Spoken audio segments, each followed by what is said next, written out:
নমস্কাৰ ইণ্টক চাই থকা প্ৰত্যেকগৰাকী দৰ্শকক এই মুহূৰ্তত ধন্যবাদ জ্ঞাপন কৰিছো ধুবুৰীক স্তব্ধ কৰি দিয়া হ'ব উচ্ছেদিতক মাটি দিবই লাগিব আৰু 1 আগষ্টত লাখ লাখ সংখ্যালঘু ৰাজপথলৈ আহি প্ৰতিবাদ সাব্যস্ত কৰিব ৰাজ্যৰ প্ৰান্তে প্ৰান্তে যিদৰে উচ্ছেদ অভিযান চলোৱা হৈছে ধুবুৰী গোৱালপাৰাৰ শশ লোক বৰ্তমানো গৃহহীন হৈ আছে তাৰ বিৰুদ্ধে এতিয়া গৰ্জন দিছে সংখ্যালঘু ৰাইজে আৰু কৈছে যে ধুবুৰীক স্তব্ধ কৰি দিয়া হ'ব ধুবুৰী স্তব্ধ কৰিবলৈ সাজু হৈছে লাখ লাখ সংখ্যালঘু লোক সমান্তৰালভাৱে চৰকাৰক কৈছে যে মাটি প্ৰদান কৰিবই লাগিব উচ্ছেদিতক মাটি প্ৰদান কৰিবই লাগিব অন্যথা কিন্তু তীব্ৰ আন্দোলনৰ সন্মুখীন হ'ব লাগিব চৰকাৰ প্ৰশাসন সমান্তৰালভাৱে অস্থায়ীভাৱে যিসমূহ শিবিৰ স্থাপন কৰি আছে উচ্ছেদিত ৰাইজে সেই তিৰপাল সমূহ টানি টানি আৰক্ষীয়ে লৈ গৈছে তাৰ কাৰণে দিয়া আয়ুক্ত গৰাকীকো হুংকাৰ প্ৰদান কৰিছে শ সংখ্যালঘু ৰাইজে মুহূৰ্তত সবিশেষ খবৰ আপোনালোকক জনোৱাৰ চেষ্টা কৰিছো এই মুহূৰ্তত সবিশেষ খবৰ জনাইছো ধুবুৰী স্তব্ধ কৰি দিয়া হ'ব উচ্ছেদিতক মাটি দিব লাগিবই আৰু 11 আগষ্টত ৰাজপথলৈ আহিব লাখ লাখ মুছলমান উচ্ছেদিত লোক উচ্ছেদিতক মাটি দিব লাগিবই নহলে প্ৰতিবাদ হ'ব ভয়ংকৰ প্ৰতিবাদ কৰিব ৰাজ্যৰ বিভিন্ন প্ৰান্তত অস্থায়ী শিবিৰত থকা উচ্ছেদিতৰ তিৰপাল কাহিনীয়া আয়ুক্তকো হুংকাৰ প্ৰদান কৰিছে এতিয়া সংখ্যালঘুৱে মুহূৰ্তত সেই খবৰ জনাই আছো ৰাজ্যৰ প্ৰান্তে প্ৰান্তে যি উচ্ছেদ অভিযান চলাইছে সেই উচ্ছেদ অভিযানৰ পিছতে এতিয়া লাখ লাখ লোক শ লোক গৃহহীন হৈ পৰিছে আৰু তাৰ পাছতে এতিয়া 11 আগষ্টত ৰাজপথ কপাবলৈ সাজু হৈছে লাখ লাখ মুছলমান উচ্ছেদিতক মাটি দিব লাগিবই নহলে অসমত তীব্ৰ প্ৰতিবাদ হ'ব অসমত 24 ঘণ্টাৰ ৰাজপথ কপাই থকা হ'ব এই বাণী দিছে এতিয়া সংখ্যালঘুৱে পুনৰ ৰাজপথ কপাবলৈ সাজু হৈছে লাখ লাখ সংখ্যালঘু অসমৰ উচ্ছেদিতক মাটি প্ৰদানৰ দাবী তুলিছে এতিয়া সংখ্যালঘু ৰাইজে লগতে অস্থায়ী শিবিৰত থকা যিসকল উচ্ছেদিত লোক আছে সেই উচ্ছেদিত লোকসকলৰ তিৰপাল কাহিনীয়া আয়ুক্তৰ বিৰুদ্ধে হুংকাৰ প্ৰদান কৰিছে আয়ুক্ত গৰাকীক চৰকাৰৰ কথা মতে কাম কৰিবলৈ মানা কৰিছে সংখ্যালঘু লোকে এতিয়া ৰাজ্যত দেখিবলৈ পোৱা গৈছে প্ৰান্তে প্ৰান্তে যি উচ্ছেদ অভিযান চলি আছে উচ্ছেদ অভিযানৰ পিছতে এতিয়া হাহাকাৰ অৱস্থাৰ সৃষ্টি হৈছে একাংশ লোকৰ ঘৰ বাৰী নাইকিয়া হৈ পৰিছে বুলডোজাৰ লগাই এফালৰ পৰা ভাঙি দিয়া হৈছে শ লোকৰ ঘৰ বাৰী আৰু ইয়াৰ বিৰুদ্ধে এতিয়া গৰজি উঠিছে সংখ্যালঘু দল সংগঠনৰ নেতৃত্বত 11 আগষ্টত ৰাজপথলৈ আহিব লাখ লাখ মুছলমানে উচ্ছেদৰ বিৰুদ্ধে প্ৰতিবাদ সাব্যস্ত কৰিব আৰু চৰকাৰক হুংকাৰ প্ৰদান কৰা হৈছে শীঘ্ৰেই উচ্ছেদিতক মাটিৰ পট্টা প্ৰদান কৰক ভূমিহীন লোকক মাটি প্ৰদান কৰিবই লাগিব চৰকাৰে অন্যথা কিন্তু স্তব্ধ কৰি দিয়া হ'ব ধুবুৰী আৰু অসমৰ ৰাজপথত 24 ঘণ্টাই প্ৰতিবাদ দেখিব চৰকাৰে গণতান্ত্ৰিক আন্দোলনৰ সন্মুখীন হ'ব লাগিব চৰকাৰ এই হুংকাৰ প্ৰদান কৰিছে এতিয়া এনেদৰে সংখ্যালঘু নেতাই আৰু ৰাজ্যৰ প্ৰান্তে প্ৰান্তে চলি থকা উচ্ছেদ শীঘ্ৰেই বন্ধ কৰাৰ দাবী উত্থাপন কৰিছে দেখিবলৈ পোৱা গৈছে কালিৰ দিনটোত চৰকাৰক হুংকাৰ প্ৰদান কৰিছিল সংখ্যালঘু নেতাই কৈছিল যে মুখ্যমন্ত্ৰী হিমন্ত বিশ্ব শৰ্মাৰ যদি সাহস আছে তেনেহলে সকলো ভূমি বনাঞ্চলৰ ভূমি উচ্ছেদ কৰক আৰু তাৰ সমান্তৰালভাৱে বিজেপি নেতা মন্ত্ৰীয়ে কেনেদৰে শ বিঘা ভূমিত ৰবৰৰ বাগান চাহৰ বাগান গঢ়ি তুলিছে সেই সমূহত প্ৰশাসনৰ বুলডোজাৰ কিয় নপৰে বুলি উল্লেখ কৰিছিল আৰু তাৰ পাছতে দেখিবলৈ পোৱা গৈছে এতিয়া সংখ্যালঘু ৰাইজ পুনৰ সাজু হৈ পৰিছে ৰাজপথ কপাবলৈ উচ্ছেদৰ বিৰোধিতাৰে এতিয়া লোক ওলাই আহিব ৰাজপথলৈ 11 আগষ্টত ৰাজপথলৈ আহিব লাখ লাখ মুছলমান লোক আৰু উচ্ছেদিতক মাটি প্ৰদানৰ দাবীৰে উচ্ছেদ বন্ধৰ দাবীৰে এই সকল ৰাইজে তীব্ৰ প্ৰতিবাদ সাব্যস্ত কৰিব তীব্ৰ প্ৰতিবাদ আৰু প্ৰতিবাদৰ বাবে ইতিমধ্যে সাজু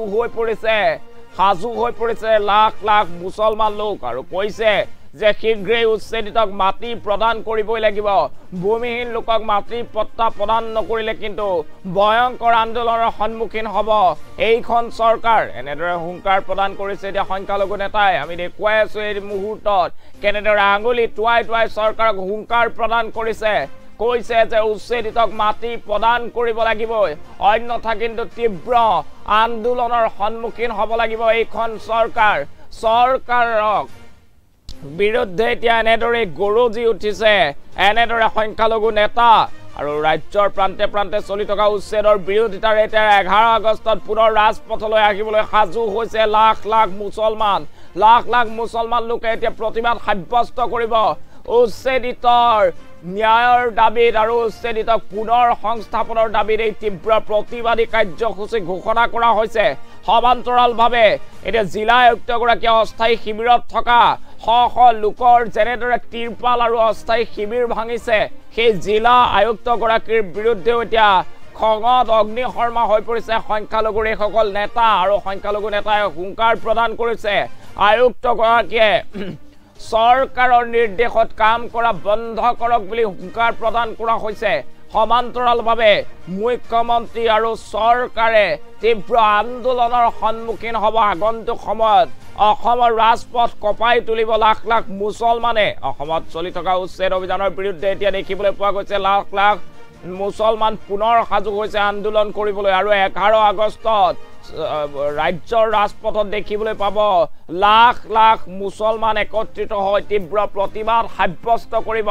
সমান্তৰালভাৱে এতিয়া ধুবুৰীক সম্পূৰ্ণৰূপে স্তব্ধ কৰি দিয়া হ'ব বুলি হুংকাৰ প্ৰদান কৰা হৈছে এই মুহূৰ্তত দেখুৱাই আছো কালিৰ দিনটোত তীব্ৰ প্ৰতিবাদী কাৰ্যসূচী গ্ৰহণ কৰা হৈছিল আমচুৰ নেতৃত্বত আৰু প্ৰতিবাদী সেই স্থানৰ পৰা এতিয়া হুংকাৰ প্ৰদান কৰা হৈছে চৰকাৰক আৰু চৰকাৰক কোৱা হৈছে শীঘ্ৰে উচ্ছেদ বন্ধ কৰক বাছি এনেদৰে মুছলমানৰ ওপৰত অত্যাচাৰ চলালে কিন্তু বহি নাথাকে লাখ লাখ মুছলমান ৰাজপথলৈ আহিবলৈ সাজু হৈ পৰিছে 11 আগষ্টত ৰাজপথত আহিব লাখ লাখ মুছলমান আৰু প্ৰতিবাদ সাব্যস্ত কৰিব এই মুহূৰ্তত মন্তব্য আছে মন্তব্য আগবঢ়াইছো ভূমি পোৱা নাই আদানিৰ কাৰণে মানুহখিনি ঘৰ বাৰী ভাঙি দিয়া হৈছে উচ্ছেদ কৰি দিয়া হৈছে আজি মুকলি আকাশৰ তলত আছে তিৰপল টানি ৰাস্তাত আছে তাৰো তিৰপল বিলাক ধুবুৰী জিলা আয়ুক্তই টানি চাঙিল দিছে ধুবুৰী জিলা আয়ুক্ত কোনে অধিকাৰ দিলে যেজন সাধাৰণ দুখীয়া শ্ৰেণীৰ ঘৰ ভাঙি মানুহ দিয়া তিৰপল টানি ছিঙিবৰ কাৰণে তেওঁৰ ল'ৰা ছোৱালী নাই তেওঁৰ মাক দেউতাক নাই তেওঁলোকৰ পৰিয়ালৰ যদি এই অৱস্থা হ'লহেঁতেন তেওঁলোকে কি কৰিলেহেঁতেন গতিকে ধুবুৰী জিলা আয়ুক্তগৰাকীক স্পষ্টভাৱে সকীয়াই দিছো যদি আপুনি এনেকুৱা ধৰণৰ হিমন্ত বিশ্ব চুতলি মমতাই আপুনি হিটলাৰী শাসন চলাই ধুবুৰী জিলাও কিন্তু স্তব্ধ কৰি দিয়া হ'ব গণতান্ত্ৰিক আন্দোলনৰ জৰিয়তে আৰু অহা 11 তাৰিখে এইসকল মানুহক পুনৰ সংস্থাপনৰ দাবীত ধুবুৰী জিলাৰ বিলাসীপাৰাত গণবিক্ষোভ কাৰ্যসূচী লৈ লক্ষাধিক মানুহেৰে আমি প্ৰতিবাদ সাব্যস্ত কৰি এই মানুহখিনিক অধিকাৰ দিয়াৰ বাবে আমি ৰাজপথত ওলাই আহিম আজি 10 দিনৰ পৰা ছাত্ৰমুক্তি সংগ্ৰাম সমিতি কৃষক মুক্তি সংগ্ৰাম সমিতি বিশেষকৈ ধুবুৰী জিলাৰ বিলাসীপাৰাত যে উচ্ছেদ হৈছে এই উচ্ছেদিত পৰিয়ালসকলক ন্যায় প্ৰদানৰ বাবে তেওঁলোকৰ ভূমিহীন মানুহখিনিক ভূমি প্ৰদানৰ বাবে আৰু যিখিনি অন্যায় চৰকাৰে কৰিলে তাৰ প্ৰতিবাদত তেওঁলোকে আজি অৱস্থান ধৰ্মঘট কাৰ্যসূচী ৰূপায়ণ কৰিছে আৰু দেখিছোঁ ইয়াত জিলা প্ৰশাসনে কোনো ধৰণৰ গুৰুত্ব দিয়া নাই আৰু আজি আমি আহিছোঁ তেওঁলোকৰ এই যি ধৰ্ণা কাৰ্যসূচী ৰূপায়ণ কৰি আছিল আমিও তেওঁলোকৰ লগত সমভাগী আমি যদি সমগ্ৰ অসমতে আন্দোলন কৰি আহিছোঁ আৰু তেওঁলোকৰ যিহেতু একেই ইছ্যুত লৈ আন্দোলন কৰি আছে গতিকে সেই আন্দোলনত আমাৰ পূৰ্ণ সমৰ্থন আছে আমি তেওঁলোকৰ লগত সদায় আছোঁ সদায় থাকিম এই ক্ষেত্ৰবিলাকত গতিকে আমাৰ স্পষ্ট কথা যে অমানৱীয়ভাৱে ধুবুৰী জিলাত উচ্ছেদ কৰি গ'ল আদানিৰ কাৰণে ইয়াৰ ফল কিন্তু মুখ্যমন্ত্ৰী ডাঙৰীয়া ভুগিব লাগিব মুখ্যমন্ত্ৰী ডাঙৰীয়াৰ পৰা আপোনালোকে দেখিছে যে আৱেগিক পৰিৱেশ মানুহৰ যি কান্দনৰ ৰোল মুখ্যমন্ত্ৰীৰ পৰা এটা বস্তু বিচাৰিছে যে আমাৰ ভূমি দিব লাগে এই মানুহখিনি একো বিচৰা নাই মুখ্যমন্ত্ৰীৰ পৰা মুখ্যমন্ত্ৰী ডাঙৰীয়াক মই ধৰ্ণাস্থলীৰ পৰা এটা আহ্বান জনাইছোঁ আপোনাৰ 3 মানুহ যদি মানৱতা আছে 3 মানুহ যদি হৃদয় আছে এই আপুনি আদানিৰ কাৰণে আপুনি যি এই মানুহখিনিক বেঘৰ কৰিলে ধুবুৰী জিলাৰ চিৰাগুটাত এই মানুহখিনিক আপুনি মাটি দিয়াৰ ব্যৱস্থা গ্ৰহণ কৰক তেওঁলোকৰ ঘৰ বাৰী ভাঙি দিয়া হ'ল তেওঁলোকৰ মৌলিক অধিকাৰ খৰ্ব কৰা হ'ল সাংবিধানিক অধিকাৰ খৰ্ব কৰা হ'ল গতিকে সেই অধিকাৰ ঘূৰাই দিবৰ কাৰণে মুখ্যমন্ত্ৰী ডাঙৰীয়াক আহ্বান জনাইছোঁ অন্যথায় মুখ্যমন্ত্ৰী ডাঙৰীয়া আন্দোলনৰ সন্মুখীন হ'বই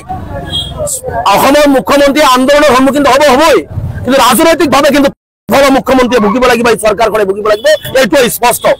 আজি মুখ্যমন্ত্ৰী কয় জাতি মাটি ভেটি অসমীয়া জাতি মই স্পষ্টকৈ কৈছোঁ অসমৰ ৰাইজে বুজি পাব শদিয়াৰ পৰা ধুবুৰীলৈকে 10 বছৰ পিছত 20 বছৰ পিছত বুজি পাব যে অসমৰ মুখ্যমন্ত্ৰী জাতি মাটি ভেটি আৰু অসমীয়া জাতি গঠন প্ৰক্ৰিয়াত মুখ্যমন্ত্ৰী ডাঙৰীয়াই যে মিছাৰ আশ্ৰয় লৈ চতুৰাৰীলৈ যে অসমখনত খাবৰ মাত্ৰ হিন্দু আৰু মুছলমান কৰি থৈ যাব বিচাৰিছে এইটো আজি নুবুজিলেও 10 বছৰ পিছত বুজিব কাৰণ মুখ্যমন্ত্ৰী বিচাৰি আছে অসমত অসমীয়া জাতি শেষ হৈ যাওক অসমীয়া জাতি গঠন প্ৰক্ৰিয়া ভাঙি যাওক ইয়াত কেৱল হিন্দু আৰু মুছলমান থাকক যিটোৱে মুছলমানে এক পক্ষত কথা ক'ব RSSৰ নেতৃত্বত হিন্দু এক পক্ষত কথা ক'ব এই ধৰণৰ এটা পৰিৱেশ থাকক এইটো মুখ্যমন্ত্ৰীয়ে বিচাৰি আছে আৰু এইটো মুখ্যমন্ত্ৰী বিচৰাটো অসমীয়া ৰাইজৰ কাৰণে কিন্তু ভাল লক্ষণ নহয়, শুভ লক্ষণ। আজি নহলেও পিছত কিন্তু অসমৰ ৰাইজে আমি সকলোৱে বুজি পাম যে মুখ্যমন্ত্ৰীৰ চতুৰ আৰু নিজৰ অস্তিত্ব ৰক্ষাৰ কাৰণে মুখ্যমন্ত্ৰী অসমীয়া ৰাইজক কেনেকে বিকি পেলাই কেনেকে অসমৰ ৰাইজক ধ্বংস কৰিলে এইটো আমি সকলোৱে বুজি পাম, উপলব্ধি কৰিম। গতিকে এইখিনি উপলব্ধি হোৱাৰ আগতে অসমৰ ধৰ্ম নিৰপেক্ষসকলৰ ৰাইজক আহ্বান জনাইছো যে এই অমানৱীয় উচ্ছেদৰ বিৰোধিতা কৰক। মুখ্যমন্ত্ৰীয়ে যিবিলাক কৰ্ম কৰি আছে, যিবিলাক তেওঁ কথা বতৰা আৰম্ভ কৰিছে, এইবোৰে কিন্তু অসমখনৰ কাৰণে ধ্বংস মাতি আনিব।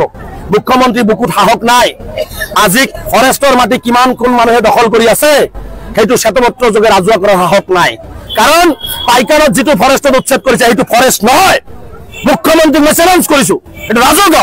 আৰু আজি ধৰ্ণাস্থলীৰ পৰা আমি দাবী উত্থাপন কৰিছো, যিসকলৰ ভূমি নাই, ভূমিহীন মানুহ, তেওঁলোকক ভূমি দিয়াৰ ব্যৱস্থা গ্ৰহণ কৰিব লাগে। আৰু চৰকাৰে যদি ক'ৰবাত ভূমি ল'ব লগা আছে, আমি কৈছো উচ্ছেদ বিৰোধী আমি নহয়, কিন্তু আলোচনাৰ জৰিয়তে মুখ্যমন্ত্ৰী পিছফালে দি পুলিচ লগাই কৰি কিয়? মুখ্যমন্ত্ৰী আগেদি সমুখেদি আহি আলোচনা কৰি ভূমিহীন মানুহক ভূমি দিয়াৰ ব্যৱস্থা গ্ৰহণ কৰক। 30 লাখতকৈ অধিক মানুহ ব্ৰহ্মপুত্ৰৰ কবলত গৃহহীন হৈছে।